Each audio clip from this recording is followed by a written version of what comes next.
Hello, welcome to Baltic World. My name is Crispin. Once again, I apologise for the technological limitations. Still on the road. However, I would like to give everyone my analysis of day one of the NATO Summit in Vilnius. There are many good positive things and, of course, some controversies. On the positive side of the ledger, it is historic in a number of ways. It brings together people from across the Indo-Pacific region, including from our own country, Australia. This is the first time a sitting Australian Prime Minister has visited Lithuania. Now, this comes on the back of the release of Lithuania's Indo-Pacific Strategy, which I thoroughly recommend. I'll leave a link in the description down below. It really deserves its own video, but I'm putting as an addendum here because it's a hard-nosed approach to the issues facing the Pacific area, particularly in relation to Taiwan. It calls out China as an authoritarian dictatorship that is seeking to control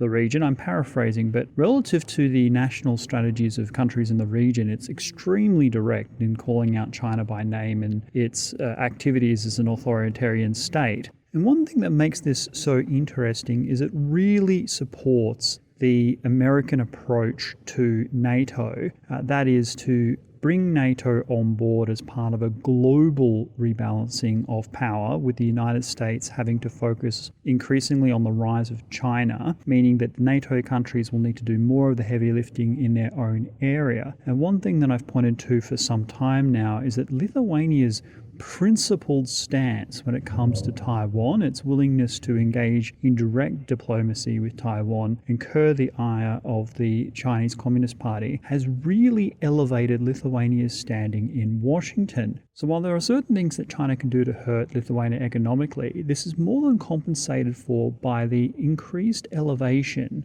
of Vilnius' standing in Washington. Lithuania is now held up as an exemplar on both sides of the political aisle, Democrat and Republican, as the ideal partner, one that stands up for human rights, the rule of law, the so-called international rules-based order, and willing to incur risks and costs for the sake of preserving American primacy, not just in its own region, but around the world. And using this example is a means of trying to unify the rest of NATO to pursue its own Indo-Pacific strategies, not necessarily to engage in some shooting war against China over Taiwan, but simply making it clear that these countries do need to take a leadership role in balancing Russia, allowing the United States to focus on the extremely complicated high-end weapon systems required for a maritime theatre, ships, submarines, long-range aircraft, and Lithuania showing an active interest in what happens in that region gives good cover for other major players in NATO and in the EU in particular to do the same, so Germany and France. And one thing that Lithuania's Indo-Pacific strategy does is to say that as part of the EU, it will work to ensure that there is unity within the European Union regarding its China policy. So Lithuania has, I think, impressed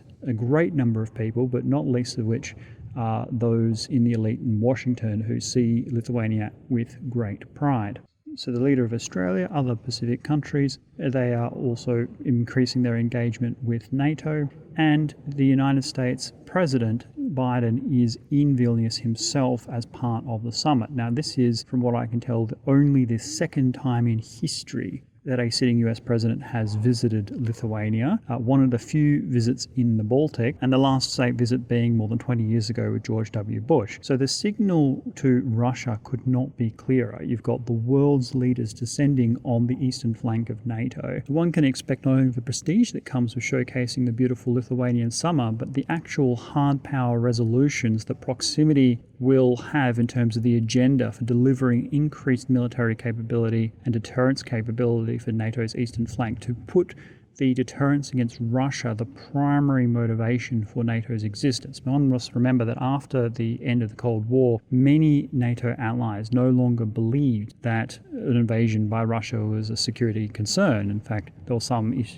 questions about whether NATO itself should be disbanded. Instead, it converted from being a purely defensive alliance for many countries towards a security promoter, so-called, that is, engaging in terrorist, counter-terrorist operations around the world, joint operations in Afghanistan and other places, and not really concerned about invasion from Russia into any part of NATO. Well, the focus on Ukraine, the focus on the Eastern allies, means that NATO has been repurposed towards deterring Russia. And the framing of a kind of Russia-China dyad, Chinese support for Russia in Ukraine, the perception that China is not a responsible international actor, but rather a communist dictatorship expansionist superpower, means that the NATO alliance now has kind of got a new lease on life. It was previously there to deter a superpower, the Soviet Union, from communist invasion, and now it's there to deter Russia, which is considered to be China's junior partner in a reshaping of the global order. So I think we're living through an interesting time in terms of the evolution of strategic architecture, and it's something that I have to credit to the Biden administration. They have done extraordinarily well. I've been a critic of Biden in many respects, but in terms of his management of the alliance system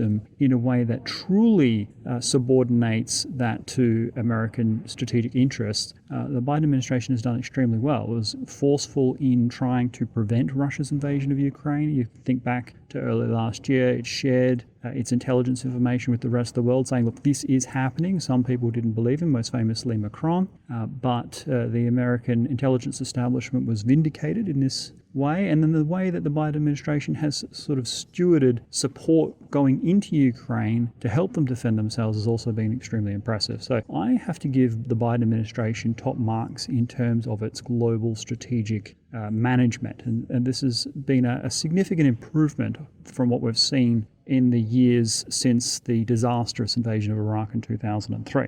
Another big headline is the removal of Turkey as a barrier to Sweden joining NATO. With President Erdogan now dropping his objections, Sweden will formally join NATO in due course. And the significance of this cannot be overstated, mostly because all of the countries in the Baltic Sea will now be part of NATO.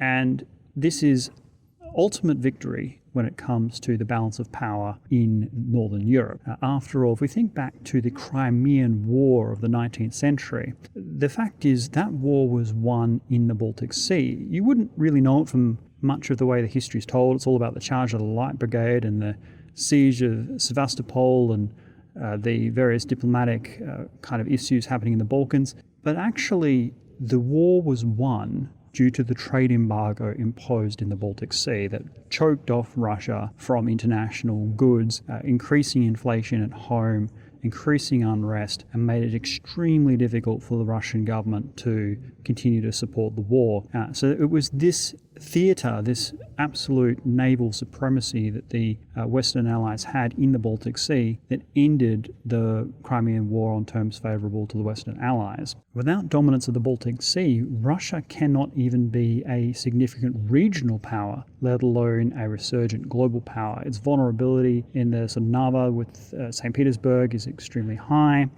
and its inability to operate submarines, other undersea capabilities without detection is going to make Russia's naval abilities essentially impotent. So Sweden's accession to NATO, and also, of course, the access to Swedish airfields, it's long-running been part of NATO war plans when it comes to defending the Baltic states. So let's say, for example, Russia was to launch a full-scale invasion of the Baltic countries. Well, the Baltic countries are extremely flat, they're narrow, they're backed by the Baltic Sea, they're disconnected from some of the other allies, in particular through the Russian enclave of Kaliningrad. And so it's difficult to actively defend these countries in terms of military invasion. All NATO war plans relied upon the ability of Western countries to run 24-hour sorties out of Swedish airfields. And that was purely an assumption that that would be possible. It's not guaranteed. Whereas with Sweden as part of NATO, as part of a NATO member, then it will be affected and covered by the Article 5 guarantee, as all other NATO members are, and can actively participate in those preparations and do so openly. So it increases the security of the entire region. And to that end, the Baltic countries have actually agreed on a new rotational aircraft defense agreement that will allow some more collective works in terms of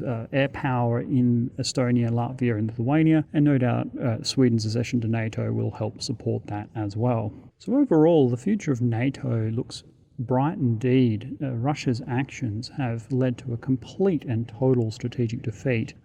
Putin had played his hands reasonably well, not provoking NATO responses up and until its invasion of Ukraine in the early part of last year. I mean, you think that Russia did invade sort of in an undeclared way the east of Ukraine since 2014. Even with the MH17 disaster, which provoked international outcry, the overall response was fairly muted. Certainly no contemplation of Nordic countries joining NATO, let alone the destruction of the Nord Stream 2 pipeline and massive international sanctions. So ultimately, no matter what happens in Ukraine, Russia is in a strategically inept, in fact, I would have to go far as to say, a completely defeated position. And then one other big positive announcement, France, surprisingly, has agreed to provide 50 Scalp missiles, long-range missiles, to Ukraine. I should say that the exact number's not been officially announced, but that's what was widely speculated. This would allow Ukraine to hit Russian targets well behind its defensive lines, and including in Ukraine as well, hold-at-risk targets that were not previously accessible. And more importantly,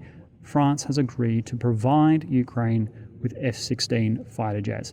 If Ukraine can contest the air superiority of Russia in the air, then the entire course of the war will flow in one direction alone, because Ukraine is succeeding on the ground. It has better intelligence, better equipment, better tactics. Its only kind of weaknesses are a lack of indiscriminate artillery shells. This is something that Russia does have superiority in, and more importantly, air power. So while Ukraine's air defense systems are extremely effective, its actual own ability to project air power has been severely constrained. So if F-16 fighter jets can be brought into the country, that Ukraine pilots can be trained up quickly and efficiently, and that they can take the fight to Russia in the air, well, that's going to be a game changer going forward. But of course, there's one big drawback, and that is Zelensky's broadside against the proposed wording of Ukraine's accession to NATO. And reading the wording, if it's the actual final wording, is quite weak. It says that it supports Ukraine joining NATO one day, that there are various reforms and changes and things that will need to happen in order for that to occur, and that the countries of NATO will support Ukraine on that journey. Now, the problem with that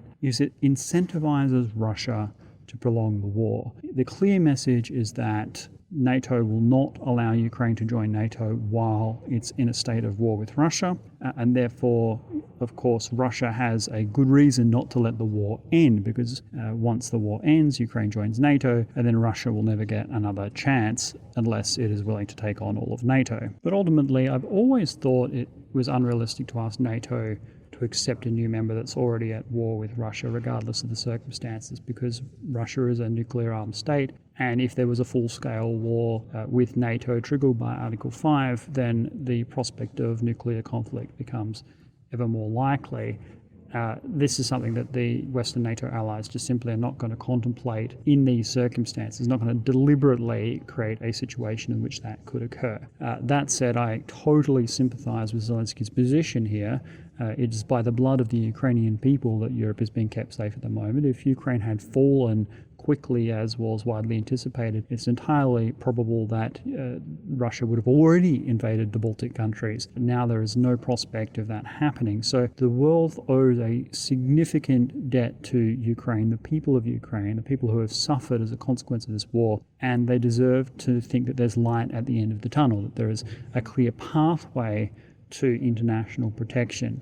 I don't know 100% how to resolve this issue. It is definitely a vexing one. I think the best solution is simply to provide Ukraine all of the support that it could possibly want, give it things it doesn't even think it needs but does, in order to win the war on the ground. That's probably the best way forward. If it can beat Russia comprehensively in the field, then the question of how long Russia can prolong the war for or whatnot becomes moot, because Ukraine has recaptured all of its territory, at which point it can join NATO and prevent this from ever happening again. But it really requires absolute commitment on behalf of all the NATO allies to see this through to the end and to give Ukraine absolutely every military support you could possibly want in order to defeat the Russians in detail. I know there's been a lot of commentators that are accusing NATO of extreme weakness, that it's going to encourage Russian aggression. Well, I don't necessarily agree with that latter part, simply because aggression is going to be a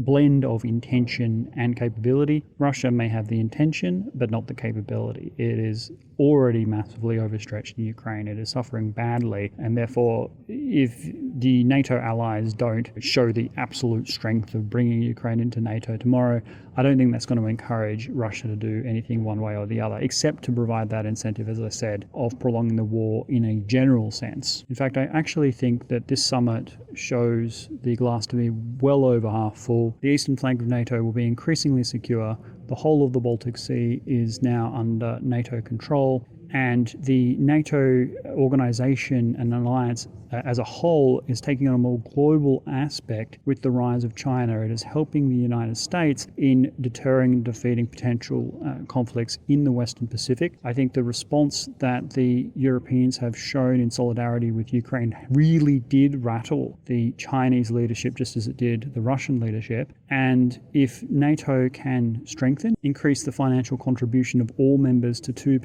of GDP, which was another commitment reaffirmed today, then it will make it extremely difficult for China to feel it has freedom of action in Taiwan. I don't think that there is anything that will ultimately completely deter the Chinese leadership from trying to reintegrate Taiwan into the mainland. I think that is a core pillar of the Chinese Communist Party's legitimacy within China to do that before 2049, but it seriously complicates that aspiration. And I think the Chinese will have to be much more sober about the likely reaction from the rest of the Western civilized world. But do leave your comments down below. Do you agree with me that the summit is itself extremely historic and positive, or are you concerned more primarily with the real issues raised by President Zelensky and the risks to Ukraine going forward from what might be an otherwise failed summit from their perspective? I'd love to hear your opinions, and we'll see you next time. Goodbye.